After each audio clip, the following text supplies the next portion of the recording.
ला सुन, तेरी शादी करूं ना? तू क्या करे से? हैं तू क्या करे से? हैं क्या करे से? हाँ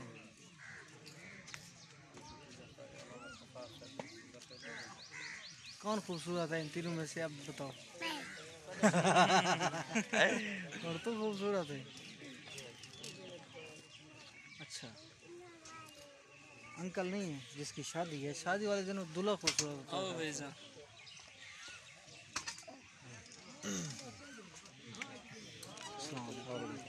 क्या ठीक हो? बेहतरीन। खुशी